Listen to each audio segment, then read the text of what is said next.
Fala galera, nós estamos aqui de novo no nosso podcast Se Alguém Tivesse Me Contado. E hoje o nosso tema vai ser super importante, estamos com convidados especiais, porque vamos falar um pouquinho sobre os monstros da UAB, gente, mas também dos desafios do ensino online. E estamos recebendo aqui o João Augusto, que é sócio-diretor do IGD, extremamente qualificado para falar sobre esse assunto. Obrigada, professor, por ter aceitado o nosso convite. Sei que hoje vai ser um bate-papo muito interessante, porque o assunto é bom. Eu espero que sim. Estou feliz em estar aqui, junto com meu colega, meu irmão, a Mui, com vocês. Isso Falar de mesmo. educação, a gente fica animado sempre, né? É isso. E estamos aqui com o professor Alexandre Amui, professor, advogado previdenciário. Gente, pode falar, né? Previdenciarista é diferente. Assim, não é porque eu sou, não, mas desculpe, Brasil. Olha lá, ó. Ele já não é, já até mudou a cara, vocês estão vendo? Se passar para essa pauta aí, a gente fica em silêncio aqui. Falar de previdenciário. Muda na hora. Muito obrigada por ter aceitado o nosso convite, professor. Eu que agradeço, é uma honra e espero ter condições de falar junto com o João Augusto, né? Porque ali domina. É outro Bom nível. demais. Gente, eu queria já começar colocando uma pauta quentíssima, porque eu fiz a prova da UAB em 2012. Imagino que ela deva ter mudado bastante, né? A gente teve aí muita alteração em relação às questões, a formulação aí, de como esse conhecimento vai ser cobrado na prova. Mas eu queria perguntar já para o João Augusto, porque a gente sabe que a gente tem um índice de reprovação muito alto, né? Aqui ele atribui, né? Será que o problema está no aluno, na faculdade, na prova? Fala aí pra gente, o senhor que está com essa experiência aí, formando uma galera aí, fazendo o cursinho, motivando uma galera, porque eu vejo muito ali os seus conteúdos e vejo que é um conteúdo que traz o conhecimento, mas também a motivação, que é muito importante estar focado. Mas a gente sabe que a reprovação, infelizmente, ainda é alta. É alta, eu acho que é assustadoramente alta, inclusive, para uma prova de ingresso numa profissão, né? A gente não pode esquecer que o exame de OAB é um exame para que aquele que sai da graduação, que se gradua em Direito, possa dar os primeiros passos numa profissão. Das pouquíssimas profissões que fazem um tipo de seleção dessa natureza, com a limitação do exercício, salvo engano, a única, né? Isso. Sim. E acho uma prova que, às vezes... Então, a sua pergunta é sobre os porquês, né, desse índice de reprovação. Eu acho que, para todos os acidentes, há várias causas, muitos elos vão se fechando assim. Eu acho que hoje nós temos um ensino de direito, no curso de direito, talvez muito diferente dos novos tempos, daquilo que o novo tempo exige, né, dessa rapidez que o cara tem. Estava fazendo há alguns dias, conduzindo os alunos de um curso de ensino médio em Goiânia. A gente está fazendo uma trilha do profissional do direito dentro das escolas de ensino médio. E a gente levou os alunos para um júri. Alunos de 16, de segundo e terceiro ano de ensino médio. Levamos para uma sessão de tribunal de júri. Eles perguntaram se tinha acesso ao caso para estudar o caso para poder estar lá. Então, as pessoas continuam tendo muita vontade. Sim. É porque hoje eu tenho um aluno que tem muita vontade, há o desejo de conhecer, só que com um time completamente diferente do que nós tínhamos na nossa época. Então, o aluno não lê mais, o aluno não quer nada com nada. Poxa, nós que somos educadores, a gente tem que acreditar que o aluno, sim, ele tem interesse ainda. Ele busca conhecer. Talvez nós é que tenhamos que mudar as formas de chegar nesse aluno. Certo. Porque eu tenho hoje um aluno que chega conhecendo o direito pelas séries, pelos filmes, com uma profusão de coisas, com vontade, com tesão de conhecer, e ele chega nessa graduação, nos 6 primeiros períodos, se eu não der alguma coisa para ele que influencie, que mostre para ele que é isso mesmo, é o direito mesmo, esse aluno, eu perco esse aluno nesses 6 primeiros meses. Sim. E eu sinto que muitas vezes o movimento hoje de um início de graduação é tudo aquilo que o aluno não gostaria de ter nos 6 primeiros meses. Óbvio que são conteúdos importantes, essas matérias iniciais, né? Estou falando de filosofia jurídica, psicologia jurídica, óbvio que isso é muito importante, mas no momento correto, na maneira correta de apresentar. Quando eu chego no ápice do meu tesão na faculdade e me entregam tudo aquilo que eu não esperava ver no direito, eu já perco o aluno hoje em 6 meses. Talvez na nossa época, há muitos anos atrás, esse aluno tolerava esses 6 meses, tolerava os 2 primeiros anos para depois encontrar alguma coisa que fizesse mais sentido prático para ele. Hoje, se eu perder o aluno nos 6 primeiros meses, eu acho que há uma grande quantidade de faculdades, mais de 1.500 hoje no Brasil, mais do que a soma do resto do mundo inteiro, a maioria dessas faculdades perdem os alunos nesse primeiro contato, porque entregam para ele algo muito diferente daquilo que ele está acostumado, com a rapidez que ele está acostumado aqui, nas telas de maneira geral. Então, eu acho que passa por aí, um pouco por aí, de nós perdermos esse aluno e aí não adianta mais querer cobrar dele nos outros anos. Não adianta mais no 4º ano falar para ele, olha, agora você precisa estudar para a prova do AB, estudar para o ENAD, porque eu já perdi esse aluno há muito tempo.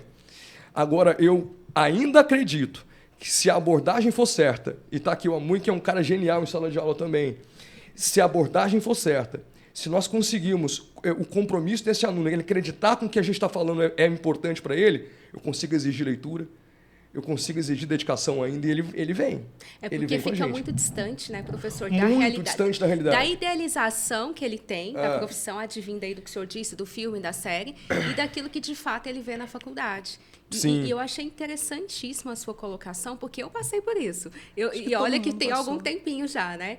E naquela época... Mas você tolerava mais esse tempo. Sim, mas eu gostava da psicologia e tal. Mas é porque a gente veio de outro ritmo. Mas Outro hoje a ritmo galera de está estudo. num time bem maior, né? Bem mais rápido. Exato. É importante nós colocarmos, né, que isso tudo é muito indispensável à formação completa dele. Claro. Só que na proporção, no momento certo. E na abordagem, né? Até para que ele entenda a relevância dessas disciplinas. Agora, somado a isso, obviamente, numa taxa de reprovação aí de 60% a 70%, deve ter mais alguma coisa. Então, talvez tenha essa faculdade, talvez tenha um pouco da prova. Aqui, na minha interpretação, já não é talvez. Um nível de dificuldade em exame do AB completamente desproporcional da exigência para um egresso de uma faculdade, da exigência de alguém que está começando uma profissão. Eu não posso esperar que um aluno de direito que está começando, que está se apresentando para o mercado, conheça o recurso cabível contra a decisão do presidente do tribunal que nega seguimento a um recurso extraordinário em razão de repercussão geral, para ele saber se é um agravo em recurso extraordinário ou se é um agravo interno. Porque eu tenho certeza que para a maioria da advocacia que eu perguntar, não vai saber decifrar. Sim. Exato. Então, eu passei muitos anos na advocacia sem fazer um recurso desse. Sem falar, como caiu agora no último exame, de dissolução parcial de sociedade. Não é isso que se deve perguntar a um cara que, recém-egresso de uma faculdade, mirando uma profissão que já por si só seleciona. E esse aí, só aproveitando o seu gancho, é um outro ponto que a gente tem que abordar. O aluno, ele estudou, ele fez a prova, ele passou, ele já está pronto para advogar? Não, porque a própria, como o professor mesmo falou, é uma profissão onde que a seleção ali é natural. E muitas vezes a faculdade não ensina o dia a dia da advocacia. Não ensina o que é você ser um empresário, você entender que ali é uma empresa. E isso é muito difícil. E, professor Amuy, a gente vê muito isso do profissional que passou na OAB, eu quero em determinada área, eu preciso de uma pós, eu preciso de um curso de extensão, eu preciso entender o que é ser um empresário. Porque essa que é a nossa realidade. Exatamente. O problema da OAB hoje, a OAB, na verdade, é só a pontinha do iceberg, né? Porque, por exemplo, quando o João Augusto e você, nós fizemos faculdade, nós tínhamos, aqui em Goiás, por exemplo, 2 universidades. Sim. Né? E algumas faculdades que disputavam ali por fora, né? E mesmo assim, por disputar por fora, elas precisavam elevar o seu nível. Então, elas tinham bons professores, Sim. usavam professores da Federal, da Católica, né? Para que esses professores encantassem os alunos deles nessas instituições. E aí, de repente, no transcorrer dos nossos cursos, começou aquela criação de inúmeras instituições de ensino. E aí você começa a ter, por exemplo, turmas com 35, 30, 40 alunos, turmas com 100 alunos, 120 alunos. E aí o professor equipara esse aluno por onde? Por baixo. Até porque, às vezes, esse professor que foi contratado, nem ele tinha condições de estar em sala de aula. Mas, em razão da baixa remuneração, que é o que acontece hoje, Sim. os bons profissionais não têm tanto interesse mais nesse tipo de ensino. Então, com o tempo, o bom profissional ele fala, não, eu não quero isso porque o valor da aula é baixo. Exato. E aí eu encontro profissional que às vezes não tem o estudo ou a capacidade técnica de incentivar e de ensinar esse aluno. Então, lá no final da década de 90, quando nós tínhamos boas instituições e com a disputa ferrenha, o aluno do fundamental e do médio, ele estudava. Ele disputava, né? Com a criação de uma gama de instituições com vagas intermináveis, aquele interesse do aluno lá no fundamental e médio, ele acaba. E aí o aluno ele não se prepara mais. Então, é muito, muito comum você encontrar na instituição de ensino superior hoje um analfabeto funcional. Certo. Ele lê, não entende o que ele leu, mas ele acredita numa condição interpretativa que não existe. Já cansei de pegar esse sala de aula. Isso você pega também na advocacia, porque Sim, dentro de no escritórios, estágio. pelo menos eu já passei por esse escritório e é inacreditável você pegar um advogado que ele lê, mas ele não consegue entender o despacho, não consegue entender a prova que ele tem que produzir, o ônus da prova. Ele não consegue, porque de fato ele não consegue interpretar. E às vezes é uma questão muito lógica, mas ele não dá conta, porque vem lá de trás. Exatamente. Né? Toda essa Então, deficiência. essa capacidade interpretativa, ela vem sumindo porque as pessoas realmente perderam aquele embate, aquela disputa lá no fundamental e médio por um aperfeiçoamento. E aí, obviamente, como qualquer um passa em instituição de ensino superior hoje, a gente fala isso sem medo, porque realmente tem instituição aí que você Direito, medicina. não faz muito esforço. Não faz prova algumas. Então, no ensino fundamental e médio, por que eu vou me dedicar ao desenvolvimento, né? Literatura, arte, o pessoal ignora. Só que a literatura ela pode te auxiliar lá na frente, no ensino superior. Né? E aí, quando nós entramos na instituição de ensino, o que acontece? O João Augusto já explicou, e eu concordo com ele 100%. Se você chega nos primeiros anos e as matérias propedêuticas elas te desanimam, qual que é a tendência que você se anime posteriormente? Ela é pequena. Então, hoje nós precisaríamos mudar a nossa metodologia de ensino. Né? Fazer com que o aluno ele se motive. Então, como que eu posso motivar um aluno hoje do direito penal? Lendo para ele o Código Penal? Não, porque o Código Penal ele vai lá e lê. Pelo menos a gente espera que leia, né? Sim. Então, a ideia seria o quê? Trabalhar caso concreto. Contextualizando, né? Colocando ele dentro daquela dinâmica, porque senão não faz sentido. E aí vai uma outra realidade que a gente conversou aqui e que eu vi que o professor trouxe. Eles têm muita informação. Hoje, a gente não tinha esse acesso a essa informação. Gente, eu fiz prova do OAB em 2009. Na época, a gente levava a mochilinha, a malinha com doutrina, de segunda fase, para poder escrever. Exatamente. Aí você vai... a fase que tinha um AB separado, Sim, estados? estados separados. E aí, o que acontece? Você... Hoje vê a pessoa assistindo um seriado onde tem ali o advogado e que ele está ganhando rios de dinheiro porque aconteceu uma... E aí você pega o seu estagiário que assistiu a esse seriado e que vai para o dia a dia da advocacia e leva um susto e fala, não é isso aqui? Como prender a atenção desse aluno com casos concretos? É um ótimo jeito de sair. Mas, na verdade, a gente está vendo que está mudando, né? O ensino está mudando. A forma de ensinar está mudando. E dessa nova forma de ensinar, a gente tem o online. E para vocês? Porque aqui todo mundo dá aula, todo mundo dá curso, todo mundo está vivendo esse online. O que vocês estão vendo sobre isso? O que vocês acham sobre isso? Tema polêmico, gente. Eu gosto de coisa... É polêmico, né? O direito, o ensino jurídico, ele já conhece a modalidade online de ensino muito antes da pandemia. Para algumas áreas, a pandemia foi responsável por apresentar essa nova forma de ensino. O direito já conhecia isso há muito. Né? A questão passa, na minha interpretação, por disciplina. A dificuldade de ter disciplina. Porque ou você vai reclamar de disciplina, ou você vai reclamar que... ou é por disciplina ou é por arrependimento. Né? Você tem duas dores. Ou é a dor da disciplina ou é a dor do arrependimento. E o online, ele depende muito da disciplina. E o que acontece geralmente é que o aluno adquire um curso online e, por melhor que ele seja, você tem uma taxa de abandono muito grande no decorrer do curso. E no presencial, eu acredito que a comunidade, que olhar para um lado e ter um colega, isso vai criando um senso de comunidade, um senso de, poxa, o colega responde ou não respondo, há um sentimento de compromisso talvez maior. Agora, sem dúvida, para quem tem disciplina, o online traz uma possibilidade de democratização da educação, de acessar em todos os ambientes, que é sensacional. É um caminho sem volta, já era para o direito, hoje sem dúvida nenhuma. Agora, o aluno vai ter que se encontrar dentro desse ambiente. Do presencial, se ele é um aluno que não tem uma disciplina para se comprometer com o ensino online.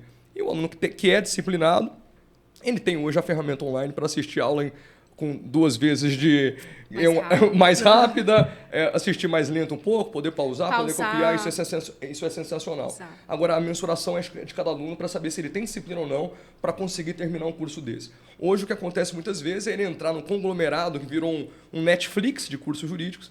Ele entra, ele mesmo não sabe o que assistir, ele mesmo não sabe a ordem do que ele assiste, ele precisa de um cronograma para fazer o curso online. Se não tem um cronograma, ele não consegue assistir às aulas. Se ele pular 2 aulas do cronograma, vira uma bola de neve e ele deixa de acompanhar. É o que acontece muitas vezes na prática. E no presencial, ele perde uma aula, mas amanhã ele volta, ele pega o caderno com o colega, isso ainda existe Ele pergunta, um né? Tem a pouco. possibilidade de perguntar. Né?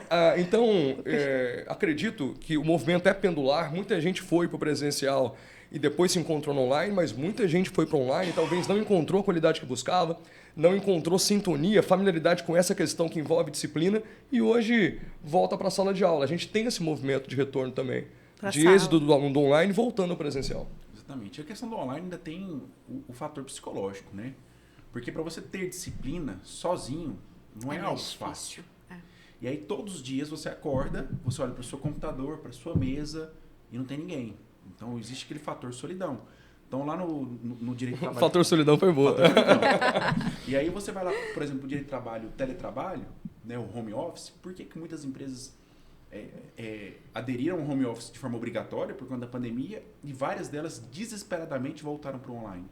Por conta disso.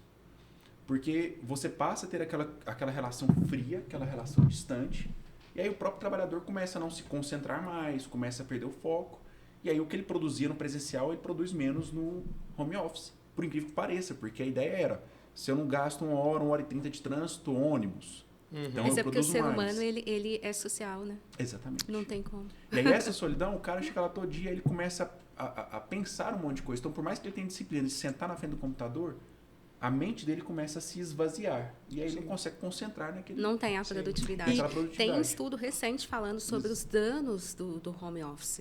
A gente achava que geralmente que realmente seriam só ganhos, né? Sim. Mas danos psicológicos relacionados a isso que você falou, essa questão da solidão, de não ter a motivação que a equipe talvez traz ali de um ambiente, né? É o efeito manada mesmo. Você está num local que está todo mundo com a mesma vibe, aquilo acaba te afetando, E até te da influenciando. concorrência. E quando você está sozinho, fora outras questões, né? Doenças, obesidade, problemas ortopédicos que o excesso de home office poderia causar. Foi feita uma pesquisa daqui a 50 anos, como seria uma pessoa que trabalhasse no home office. Exatamente. E uma tragédia. Tá vendo? O advogado previdenciarista. O Sim, advogado tá. previdenciário já tá vendo ali o Foi futuro. pro INSS para pedir o auxílio doença. Gente, tem que ter carência. Mas olha aí, olha, a gente brincando dessa questão psicológica, falando sobre isso. É um tema que eu gosto muito de abordar. Por quê? Não passei de primeira no AB. Eu queria fazer design de modas. No final, nos últimos anos da minha faculdade, eu estava numa agência desenhando. Então, assim, todo mundo lá, bonitinho, indo de terno, e eu não ia. Fiquei 1 ano depois que eu me formei, mexendo, desenhando.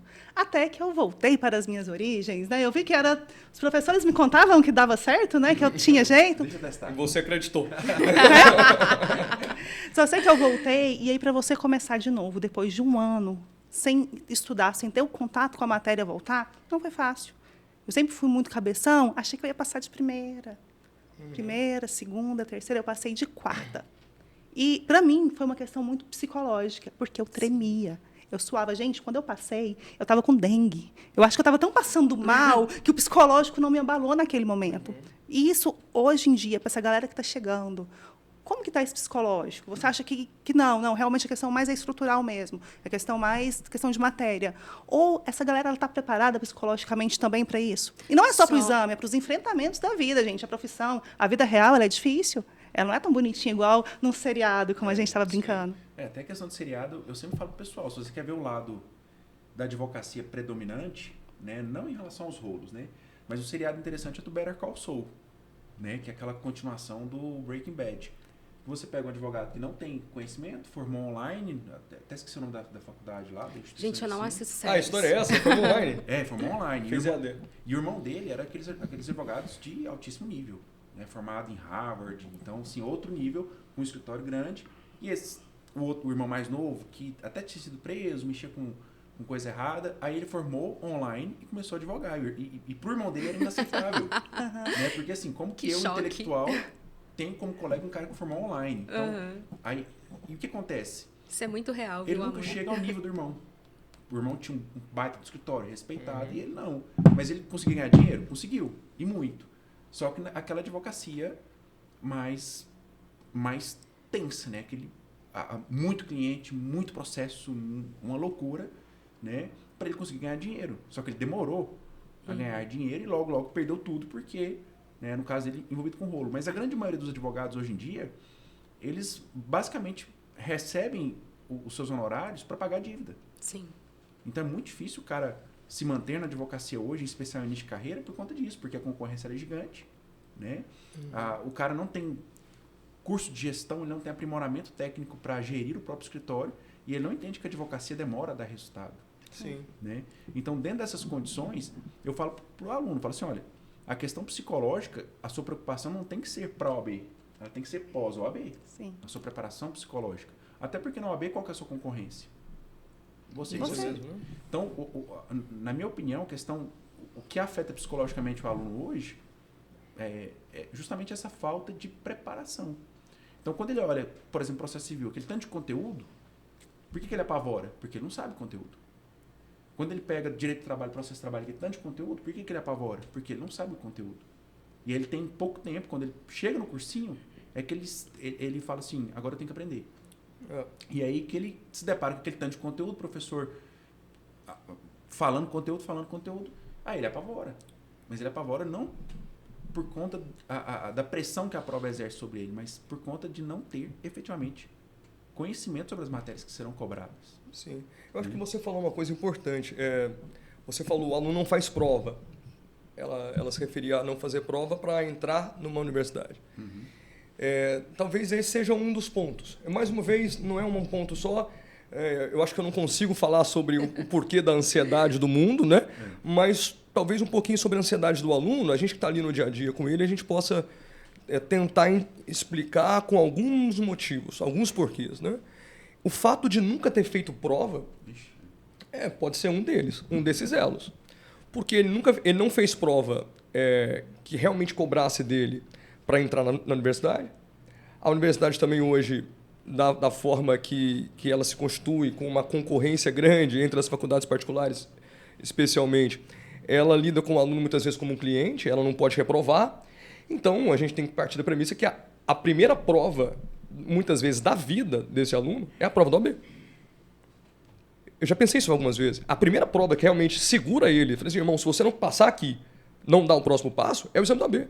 Ele não teve isso no vestibular, ele não teve isso em nenhuma fase da vida. É a primeira prova que segura ele. E daí, obviamente, se é a primeira vez que eu tomo esse não, a tendência é que ele me cause um desespero maior. Sim. Some isso com o fato de um exame ter 20 disciplinas, que cobra do aluno, muitas vezes, um conhecimento que um advogado muito mais amadurecido não tem. Poxa, você está falando que ele tem que fazer a metade da prova. Aparentemente não é uma coisa muito complicada, mas são hoje 20 disciplinas. Então, o aluno ele tem que ter um conhecimento, e não se espera um conhecimento raso. Fui aluno do professor Lúcio Flávio e eu tive a felicidade de tê-lo como professor. E uma das perguntas na minha prova de processo civil era sobre requisitos da petição inicial. Eu acho razoável para quem está esperando jogar um cara no mercado para começar a advocacia. Sim. Agora, fazer perguntas sobre agravo interno para destrancar recurso extraordinário, eu nunca fiz um na minha vida. E acho que não é necessidade para um cara que está iniciando a carreira. Então, essas somas todas devem ser levadas em conta. Realmente isso gera uma ansiedade desproporcional. E soma-se a isso também a vida fake da rede social. Onde eu abro o Instagram, alunos que se formaram um ano se vendendo como as da advocacia, com um patrimônio já super consolidado, feito na advocacia, alunos que demoram às vezes 8, 9 exames, isso é normal, mais de 45% dos alunos fazem mais de 6 provas, óbvio. Então, soma isso tudo.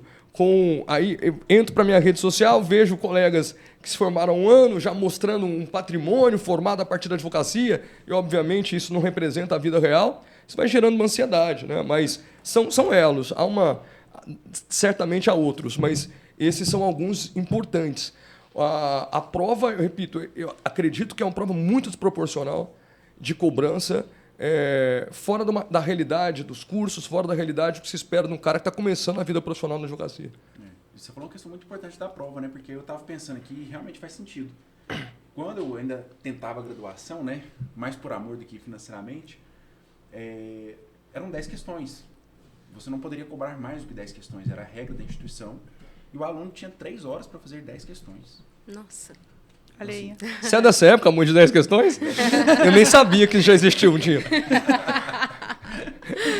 Deve ter sido interessante essa época. Foi bom, né? Olha aí, Deve ter gente. sido bem interessante. Adoro. Mas 10 Eu lembro de 100 questões. Não, mas isso na graduação. Não, na graduação. pô, na graduação, não é entendi. na Aí prova você tem da OAB, 3 não. horas para fazer 10 questões. Aí você chega na prova da OAB, por exemplo, na nossa época foram 100 questões, né? Você também foram 100. Foram. Na nossa época Era foram 80%, não era? 70%, 60%? Não era 50, mas eram 100 50. questões, né? Era 50, a segunda fase que mudava, né? Segunda fase, Era. 60. 60%, isso. Então, assim, aí o cara sai de 10 questões, 3 horas, né? Para, de repente, 80 questões de 20 matérias diferentes em 4 horas e 30. Que ele não sabe decifrar onde começa processo civil, onde começa civil, onde começa previdenciário e trabalho, porque a prova é muito interdisciplinar. Então, você está falando de processo civil, mas está lidando com ambiental e perguntando sobre legitimidade para ação civil pública, tudo junto. Não representa a realidade nem de quem está começando a advocacia, não representa a realidade do padrão, do aluno médio hoje dentro de uma universidade. Ou é isso, ou começa a se pensar de maneira diferente a graduação. Porque não é justo, não acho que é justo com o aluno. Primeiro período, toma aqui o diploma, vai para o segundo. No segundo, vai para o terceiro, está aprovado. Chega no nono, ele faz prova, tem que fazer 6, 7, 8 exames para poder passar. Prova é importante? Importantíssima. Acho até uma função social o exame de OAB. Sim. Não podemos abandonar ele nunca. Agora, realmente, é uma prova que ela mudou muito o tom, ficou um pouco melhor no sentido de que é mais interdisciplinar, mas ela tem um nível de profundidade que não é, acredito eu, não é o que se deve esperar de um profissional que ingressa na profissão. Sim. E aquela coisa, né? A gente até fez um episódio, passei no AB, e agora? Porque também tem muito disso. Às vezes o aluno idealiza, está com dificuldade, passei.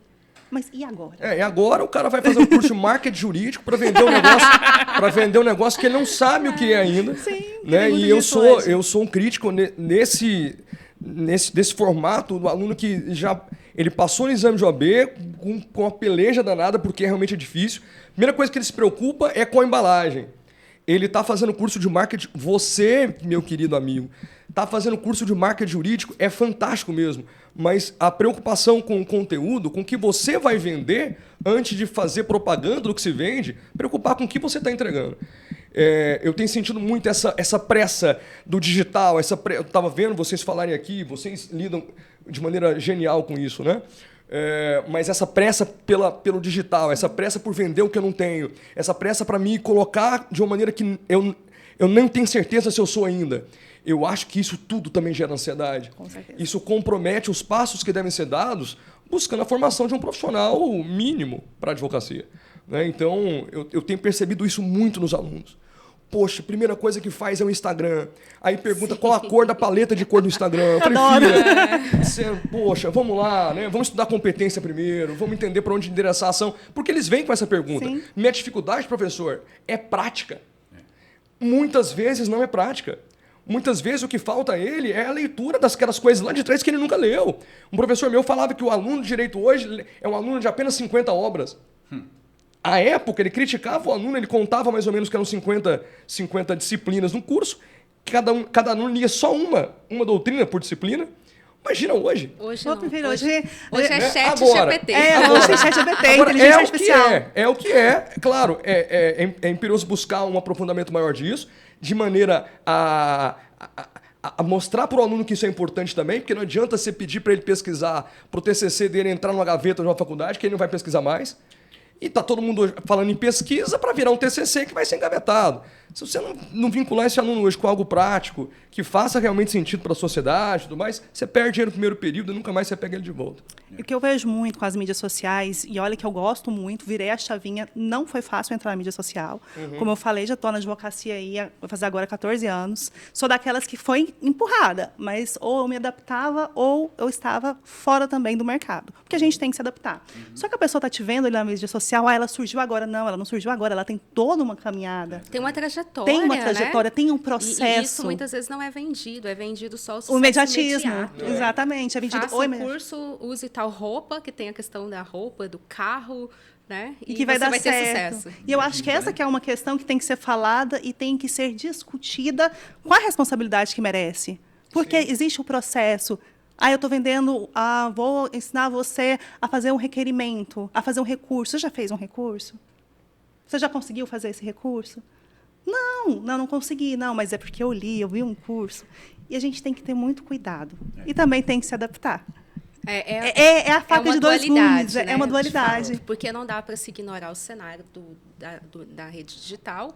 Claro. É democrático, é acelerador. Eu acredito que, de fato, ele te coloca num posicionamento bem diferente. Eu comecei na advocacia há 10 anos atrás. E eu fiz o seguinte, achei que estava tudo certo, professor. Trabalhava no escritório de um professor Ailton, professor de processo civil. Ailton Fernandes, excelente. E aí, juntei dinheiro. Falei, professor, vou juntar dinheiro aqui e vou montar meu escritório. Juntei 6 meses, montei o escritório, em 6 meses fechei o escritório. Porque não é isso. Não é se ajuda. A gente, até quando o plano existe, dá problema, tá? Sim. Porque a profissão, ela como todas, gente, todas, existe a necessidade de você passar pelas etapas. Sim. E aí, o problema hoje é que as pessoas acham que o único inimigo delas é a prova da OAB. Uma vez aprovado, o sucesso é garantido. E não é. É só o primeiro passo, né? É o primeiro passo, e depois tem o mais difícil, que eu acho que é a gestão da carreira. Essa gestão financeira, estratégica, administrativa, o conhecimento jurídico, que é importantíssimo. Eu faço uma crítica base, hoje, né? Pelo menos é o que eu tenho vivido, é que a nova galera, eles têm o conhecimento fora deles. O conhecimento deles está aqui, ó. Eu quero saber alguma coisa, eu digito aqui. Cara, na minha época, eu queria saber alguma coisa, eu lia tanto livro, era Venosa, gente, eu lia sei sentença, lá, era tanta pra coisa. entender que a gente... o raciocínio jurídico. Porque não tinha nem Jus Brasil para pesquisar a jurisprudência. Então, você, de fato, tinha que ler a doutrina. Gente, tinha livro de jurisprudência, vocês lembram disso, né? Pelo amor de Deus, eu não estou tão velha assim, né? Você ia lá, pegava aqueles coletâneas de jurisprudência. Para encontrar. Então, assim, você adquiria o conhecimento, ele morava dentro de você. A nova galera, não que isso seja ruim, talvez é até menos pesado mentalmente falando, mas está fora deles. Então, eles não absorvem conhecimento nenhum. Quero fazer uma petição? Deixa eu ver no Google como que faz uma petição. Não tem problema. Eu acho que é muito massa isso, mas as pessoas, de fato, hoje não estão sabendo muito. E aí vai uma pergunta para vocês. Diante disso tudo, desse ensino mudando, desse aluno que está diferente, ele está imediato, só que ele tem que ter bagagem, porque sem bagagem ninguém vai para frente. É a base para qualquer coisa crescer. Como que vocês conseguem se conectar a esse aluno? Pela prática? Eu só vou fazer uma observação, porque o problema hoje, eu não sei se é da geração atual. A gente fala muito Sim, isso, tá né? entendendo, menino? Todos nós. Sim. Nós buscamos hoje a questão de encontrar um culpado. Então, o culpado é a FGV. O culpado é a faculdade. O culpado é o professor. Então, nós buscamos culpados. Na nossa época, eu, por exemplo, tinha obrigatoriamente de ter 2 empregos, um estágio, que era maravilhoso em relação à questão técnica, mas na parte de remuneração eles me atrasavam 2, 3 meses, mas eu precisava daquilo lá para pagar a instituição, pagar o eventual livro, né? E o outro emprego que me dava base para passagem de ônibus, alimentação e assim por diante. Então eu chegava na aula das 6 horas, exaurido, morto. Então eu não conseguia ter o mesmo padrão e isso... por culpa minha, porque talvez se eu tivesse dedicado um pouco mais, eu conseguia atingir o padrão dos outros alunos. Né? Só que era difícil você concorrer com um cara que não trabalhava e chegava lá à noite para fazer a faculdade. Né? Ou aquele que tinha condições de ter um trabalho de meio período porque o pai, ou a mãe, ou o avô comprava livros. Né? Então, na época, eu me culpei. Falei, a culpa é minha, porque eu não me esforcei tanto que eu precisava e tive dificuldades em algumas matérias que eram mais essenciais. E aí, depois que eu formei, que eu percebi isso. Falei assim, olha, se eu tivesse me dedicado lá atrás, né, teria sido mais fácil. Por mais que eu tenha me dedicado, mas a dedicação não foi suficiente. E aí, como eu não tinha mais a faculdade à noite, o que eu fiz? Trabalhava durante o dia e à noite eu estudava. E aí eu fui recuperar o prejuízo lá do passado, que eu não conseguia, não tinha condições. Tinha professor que se ele passar na minha frente, tem vergonha, porque não tinha condições, né? Mas eu fui estudar e fui recuperar e deu certo. Né? Mas porque eu tive uma base boa. Sim. Não foi uma base tão ruim. Então, tive bons professores que desafiavam. né? Das principais matérias, direito civil, processo civil, trabalho, né? Então, esse desafio me permitiu raciocinar que a culpa era minha, entender qual foi a minha responsabilidade nisso, e eu fui buscar o resultado. Demorou? Demorou. Porque se eu fui buscar o resultado pós-formado, isso me demanda mais tempo do que aquele que buscou o resultado antes da formação. E aí eu botei na minha cabeça, eu vou amargar um longo tempo ganhando mal, trabalhando muito, para depois ter os louros de uma vitória. E aí eu consegui isso realmente depois de um longo tempo. Então, quando eu fui recuperar, como o pessoal gosta de falar, recuperar o prejuízo, já era ali nos idos de 2008, eu só fui conseguir ter proveito econômico na advocacia em 2012. Então, 4 anos. Por quê? Porque eu não tinha capacidade técnica de bater de frente com grandes escritórios, né? E aí, na época, eu queria ter um escritório grande, igual Felicíssimo Sena, a Rafael Lara, hoje, que é um dos maiores escritórios de Goiás, o Lúcio Flávio, que você mencionou, né, que é um dos maiores escritórios de Goiás. Que tá aqui. Ainda bem que eu não falei mal. Então, dentro dessas condições, aí você fala, eu queria. E aí eu cometi erros de administração, erros técnicos, até que eu falei, não, eu quero uma advocacia mais artesanal. Sim. E aí eu encontrei o meu resultado e hoje eu não abandono de jeito nenhum. Então, seu escritório é grande? Não. E eu não quero ter um escritório grande porque eu consigo ter maior lucro com menos trabalho, né? Mas eu consegui encontrar o culpado, que era eu, entender o meu defeito e correr atrás. Hoje, a sociedade atual, não. A culpa é da FGV. Então, por exemplo, já vi um monte de gente metendo pau na FGV por conta do erro de previdenciário, né? Sim. Ok, tá errado. E espero que a FGV anule aquela questão, porque é um erro técnico no enunciado. Só que será que foi uma questão que prejudicou o aluno todo na prova para ele reprovar? Sim. Entendeu? Então, assim, a sociedade atual precisa entender a sua responsabilidade, a sua culpa, até para ele encontrar o melhor caminho para o estudo. Enquanto nós procurarmos culpados, vamos continuar nesse dilema aí. Perfeito. Entendi. Você está falando de uma banca que faz exame são 38 exames feitos pela GV, 150 mil candidatos por exame. No mesmo momento, ela aplica esse exame no Brasil todo. Sim. E não há que se falar em questão vazada, em prova vazada, em o aluno saber a peça, o cursinho saber a peça. Então, não dá para se criticar nesse aspecto. Quando se faz as críticas, né, que eu as fiz, é muito mais no sentido assim, de adequar essa prova a... Não é adequar ao aluno que chega, mas é adequar ao que se espera do profissional início de profissão. Né? E você fez a pergunta, é muito difícil entender. O movimento está muito rápido, né? Há uma profusão de coisa acontecendo na educação. Eu, às vezes, fico um pouco receoso desse negócio, já acabou o conteudismo. Não precisa mais lidar com o conteúdo, essas habilidades, esse conhecimento está todo aqui, vamos criar outras habilidades. Não tenho dúvida disso. Que as outras habilidades são importantes, essas novas skills, né? De comunicação não violenta, de saber lidar com dados, de posicionamento digital. Não há dúvida que isso é realmente muito importante. Mas não há que se abandonar o conhecimento formal, sobretudo para o direito. Sim, Eu acredito ainda na educação. Eu acredito ainda que, primeiro, nas duas pontas, que o aluno quer. Porque se eu partir da premissa que ele não quer mais, o cara hoje não quer nada com nada, é muito fácil, né? Falar isso e abandonar. Não, acho que ele quer ainda. A nossa forma de chegar ao conhecimento, de fazer o conhecimento chegar até ele, as nossas ferramentas, é que devem se adaptar ao mundo de hoje, que é o nosso mundo. Não existe, na minha época, a sua época é agora, você não morreu? Né?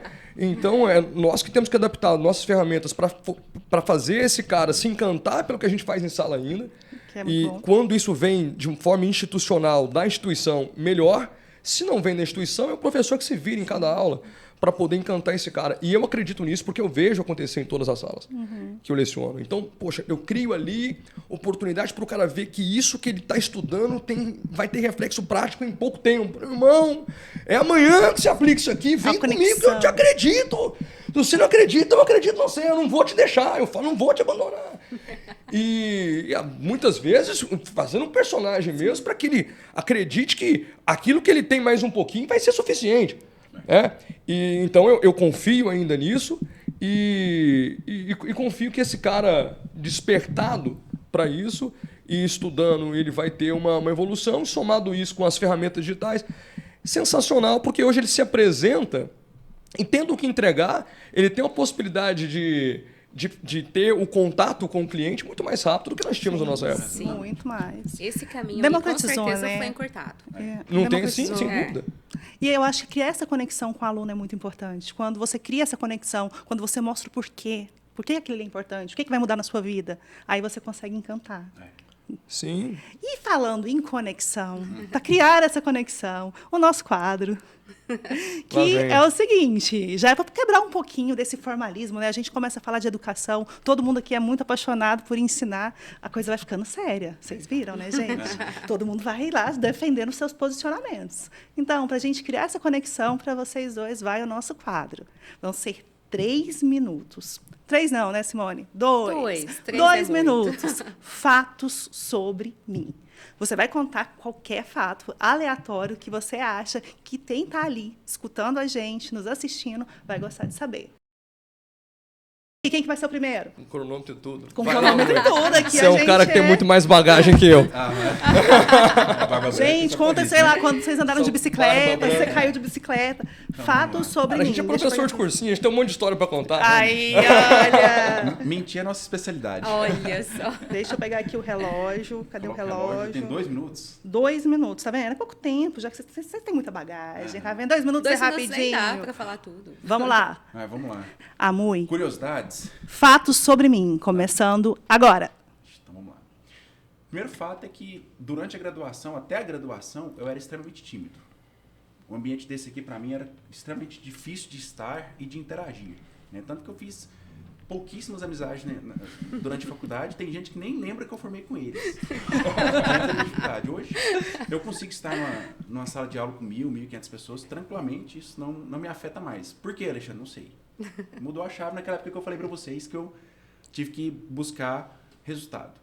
A segunda curiosidade é que eu sou opaleiro, né? Então, tem um Opala. Que chique. Olha 76. aí. Conversando com o Thiago, então. todo estilizado. É rico, Tá conversando então, com o né, Thiago, ele gente? adora. Porque Exatamente, Thiago é no Opala estilo. gasta muito. Sim. Pra customizar é caro. Gente, pra vamos lá, manter o originalzinho. estamos tirando o tempo dele. Tudo, cara. Então, assim, sou opaleiro e hoje eu trabalho para viajar. Então, assim, Legal. Então, assim, eu trabalho para ter tal... Não, quero... Quanto mais viagens, melhor. Então, eu quero meu passaporte igual da Glória Maria. Que chique. São as curiosidades que eu poderia trazer sobre mim. Gente, Muito ele foi bom. muito rápido. Olha aqui, olha, você ainda tem mais alguns minutos. Tem mais minutos? Tem. Então vamos lá. Vamos pensar.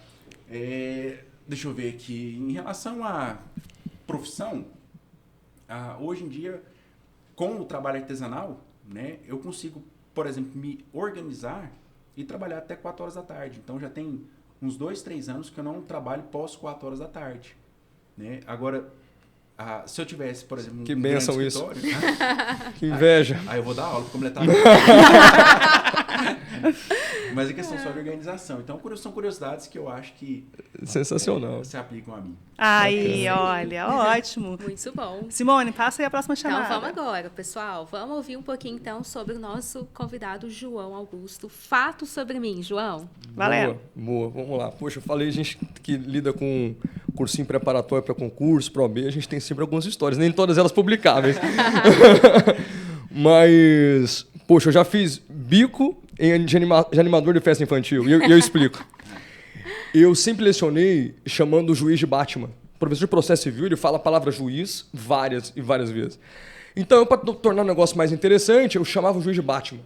Pô, capa preta, o cara, justiça pra caralho e tal. Batman. Então, eu vou ler o texto de lei, o Batman deverá intimar a parte, isso já desperta a curiosidade do aluno, né? Então, eu falo muitas vezes Batman. Aí, numa aula de revisão, antes da prova, um dia antes da prova, a aluna foi e levou pra mim a fantasia completa do Batman. Ai, adoro. Achei muito bacana. Eu nunca faria isso espontaneamente, assim. Mas ela levou a fantasia na véspera da prova, no aulão de véspera. A sala lotada e tal. Eu falei, pô, vou vestir esse negócio aqui. Aí vesti a fantasia de Batman e foi muito bacana. Nesse exame, tudo que eu falei caiu na prova. Eu falei, então, o negócio é a fantasia, não é nem o preparo. É a fantasia. E aí eu fui fazer uma aula uma vez, aí eu comecei a fazer, em todos os cursinhos que eu ia de Batman. Aí começou a gerar assim, o cursinho que eu iria, o segundo cursinho que eu ia no mesmo dia, porque revisões todas no sábado, a prova é domingo, e aí você passava por diversos cursos no mesmo dia. você vem de Batman, né, professor? Aí eu comecei de Batman e tem muito aluno que me chama de Batman na rua hoje. Olha que legal. Eu achava gente. muito legal isso. Aí fui descer, eu parei meu carro próximo da Mandaré, o auditório do CDL, eu acho, ali pertinho. Ah, sim, né, Batman? É. E o aulão era lá. E no meu caminho eu já fui de Batman. Eu tava tão incorporado no personagem, eu falei assim, porra, não vou vestir de novo essa porra, vou descer de Batman. E aí vem subindo a mãe com o menininho. Ela falou assim, o senhor anima festa infantil? E eu falei assim, claro, né? Eu não vou abrir mão. Me pagava mais do que o cursinho pra dar aula. Eu falei, tô dentro. Então, nessas andanças já fiz animação de festa infantil. Foi um prazer trabalhar de Batman lá, muito bem remunerado pra festa infantil. Olha aí, ó, gente, tá vendo? Essa é inédita, gente. Pessoal, tá ótima a conversa. Estamos caminhando para o final, né, Simone? Já estamos indo para o final, mas antes, a gente tem mais uma questão aqui, que é todo podcast a gente tem. Por quê, gente? O nome do podcast é Se Alguém Tivesse Me Contado.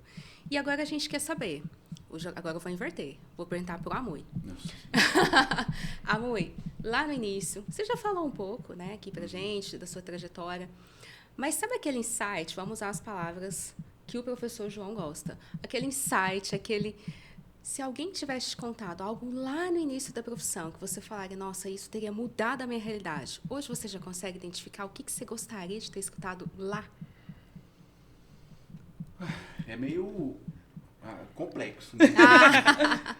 Mas realmente, se eu tivesse escutado lá atrás que aquela teoria mais profunda do início do curso me faria falta na advocacia, eu teria me dedicado mais ainda, por mais que fosse difícil, mas eu teria me dedicado mais ainda àquele início de curso para que eu conseguisse ter um sucesso maior em menos tempo. Mas acho que a questão se a pessoa tivesse me falado isso lá atrás, me possibilitado entender, né, aquilo lá atrás, né, teria sido mais útil para mim em relação ao tempo de graduação. Mas depois da pós-graduação, como eu entendi qual era a minha responsabilidade, eu consegui recuperar esse prejuízo. Bacana, muito bom. Nossa, e no mestrado a gente sente uma falta, né? Daquela base lá de trás. Eu apanhei, fui daquelas que tive que pegar o livrinho e estudar, reestudar tudo aquilo. E agora, vira a pergunta. Vira o jogo. E aí, hein? Se alguém tivesse me contado, se alguém tivesse te contado, qual que é a dica que você vai deixar para quem está nos escutando? Eu acho que me contaram coisas demais e eu aderi a poucas. Eu não sinto falta de nenhum conselho. Eu acho que eu tive excelentes conselhos de excelentes pessoas. Talvez eu não tenha aderido como deveria nos momentos certos a todos eles. Então, se eu puder reformular um pouco, eu tenho um filho de 12 anos, eu falaria para ele concentrar no trajeto dele e não cair nas distrações. As distrações são várias hoje. Tem muita, especialmente os meninos vivem hoje em rede social. Há muitas fórmulas, há muitos 5 passos para isso, 10 passos para aquilo. E eu sinto que quanto mais eu estou focado no meu trajeto e não focado nas distrações dos 5 passos, eu ando às vezes mais devagar, mas eu consigo alcançar. Então eu tenho muito medo dessas fórmulas do sucesso, porque todo mundo vende essas fórmulas hoje. E elas são vendidas com imagens muito promissoras. E é muito fácil cair num desses enredos. Eles são bem contados por gente talentosa. E eu falaria hoje para o meu filho, foca no seu trajeto e tente não se perder muito com as distrações, porque elas vão surgir, elas são encantadoras, são serpentes. Foca no seu trajeto, ainda que você ande com passos mais lentos, mas eu acho que a vida é assim, ela é mais uma maratona do que uns 100 metros rasos. Então, foca no seu trajeto e não caia muito nas distrações. E aprenda a perder, né? Pessoal, o prêmio de sucesso, você não perde a ação, né? Não. Com os cursos que melhorarem em um ano, você não perde a ação. E perder a ação é normal. Faz parte, né? Sim. Não gosto muito de perder, mas aceite a derrota porque elas fazem parte. Que faz parte disso. E aí, então é isso, passa aí gente. suas palavras finais. Queria primeiro agradecer, né, o Amu e o João por terem aceitado esse convite. É sempre muito bom a gente poder falar desses temas para quem está começando, para quem vai fazer a prova da OAB. A gente acabou falando um pouco de ensino também à distância, do pós-OAB, né, da dificuldade. E eu sempre gosto de falar que atrás de cada história de sucesso, né, tem uma trajetória, né? E essa trajetória é composta de erros, acertos. né? E isso não pode ser ignorado, porque senão você apaga a sua história. Então, não dá para você pegar e falar que é só sucesso, ou dá para apagar as coisas ruins e dizer que aquilo não aconteceu, porque aquilo, de alguma forma, contribuiu para a sua trajetória e para que você seja o que você é hoje e melhore e avance sempre, né? Dentro do seu ritmo, não é uma competição. Então, muito obrigado, tá? Eu sei que foi muito produtivo ouvi-los, conversar. Sei que a galera que vai assistir isso aqui vai gostar bastante. Espero que sim. E é isso, Maite. E é Espero que isso, sim. pessoal. Muito obrigada. Obrigado a Não, vocês, besteira nada, meninas. foi ótimo. ótimo. E eu quero Obrigado deixar... a vocês, foi um prazer. Obrigada, gente. O prazer foi nosso. E assim, o que eu quero deixar para quem está escutando esse podcast, respeite o seu processo. Entenda que a educação é a base de tudo. Não é rápido, não tem que ser rápido. Tem que ser construído. Então, constrói a sua casinha, cada degrauzinho dela, e vamos correr. Tem OAB, você vai vencer, você vai passar. Tem pós, tem curso de extensão. Cara, tem uma vida também depois do OAB. Exatamente. Se prepare para ela. E muito obrigada, gente. Obrigado a vocês. É isso.